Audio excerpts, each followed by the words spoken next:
You never know when you will hook up with a big fish. It always seems to happen just when you least expect it. A tremendous flood of panic rages through your frantic thoughts. Your hands and knees begin to shake with a rush of adrenaline as you wonder, will it spit the hook? Will it break the line? Will it make a run I can't control? Where's the net? Mistakes are sure to happen. Staying calm and having faith in your gear and angling tactics is sure to be your best bet.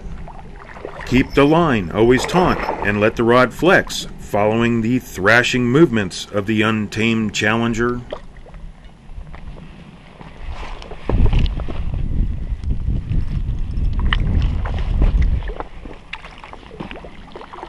This is going to be difficult.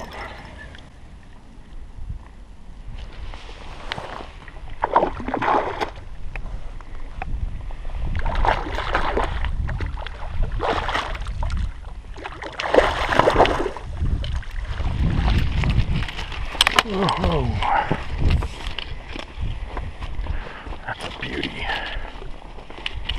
All right.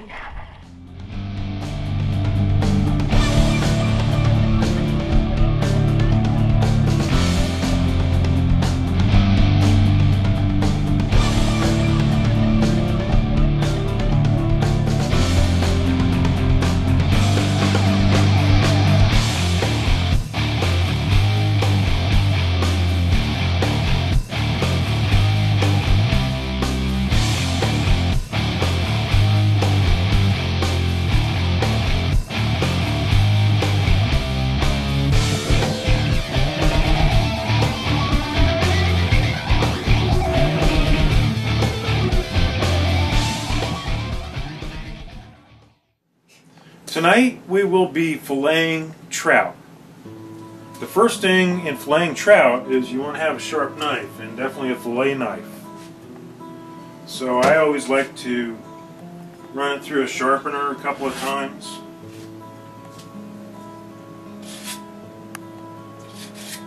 Put a little bit of an edge on it. Nice and sharp. Absolutely nice and sharp.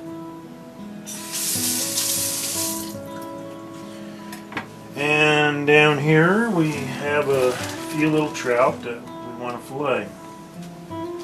This is actually a cutthroat trout, freshly caught.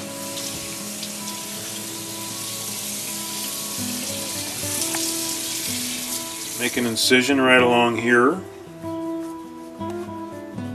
And what I like to do is I like to cut it down the back, right above the fin right there. And just kind of feel where the bones are at. Give a little slit down through there. Just light. And then I like to go on the other side too. And I remind you that this is not a gutted fish yet. I don't gut the fish before I do this.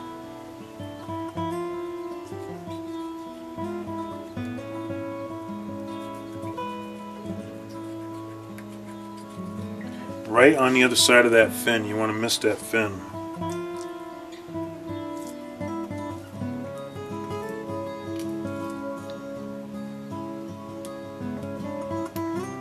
Now there's a line of bones that you will hear a crack as you start to cut this, but you can kind of peel it away as you go. At this point of the fillet process, patience is the key to success. Take the time necessary to separate the meat of the fish from the rib cage.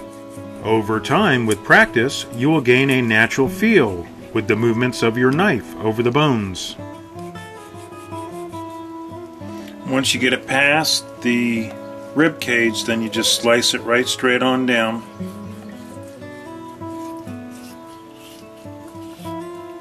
To tails in.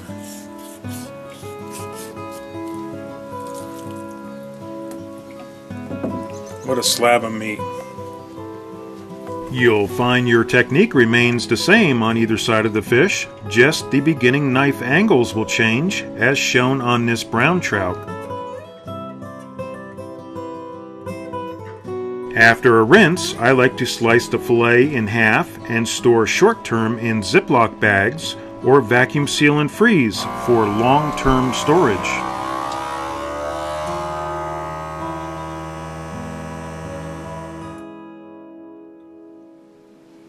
So now the next step of this process is to put a salt brine on the fish and let it soak overnight. And we're just using regular salt.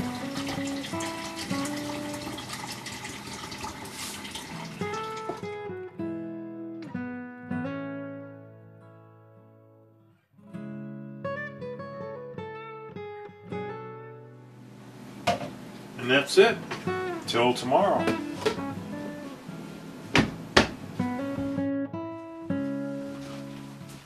So after the fish is soaked for about 24 hours or a little bit less in the salt brine, what we want to do at this point is to rinse these off and put them in a Ziploc. I guess we'll just put it up here. The meat has definitely got a lot firmer than it was before.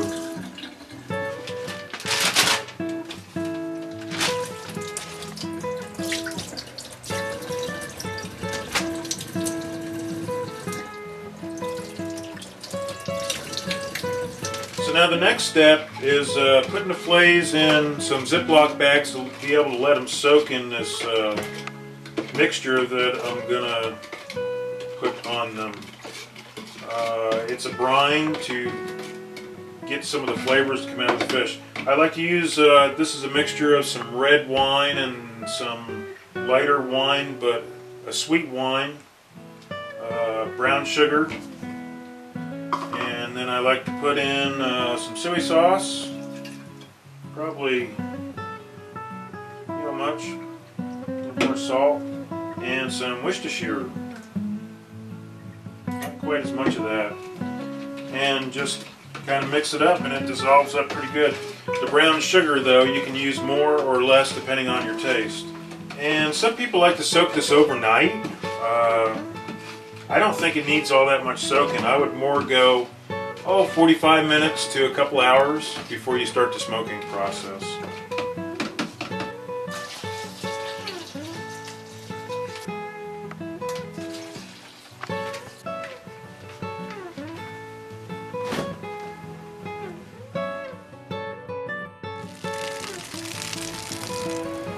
We use hickory wood to smoke the trout with. It has a very good flavor.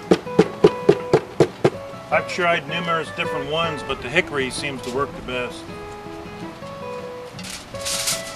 Covering the wood chips with foil will slow the smoking process. Poke a dozen or more holes to allow the smoke to escape over a longer length of time. We're using water to moisten the fish and keep the fish moist so they don't dry out too much too. I don't like to dry smoke them because they just really come apart too fast before they've absorbed all the good flavors and stuff. The water tray under the racks will also catch the drippings and aid in your cleanup process.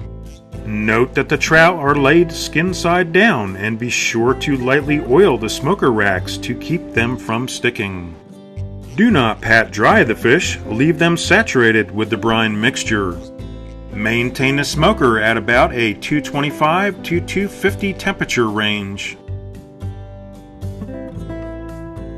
About halfway through the 2-hour smoking process, I like to rotate the racks to ensure even cooking of the fillets.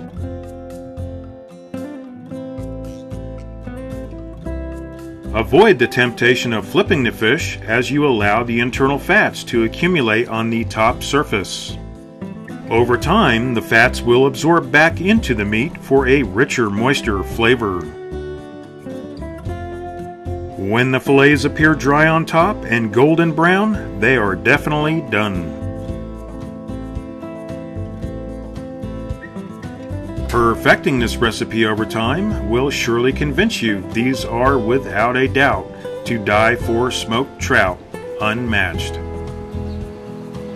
That's how it's done.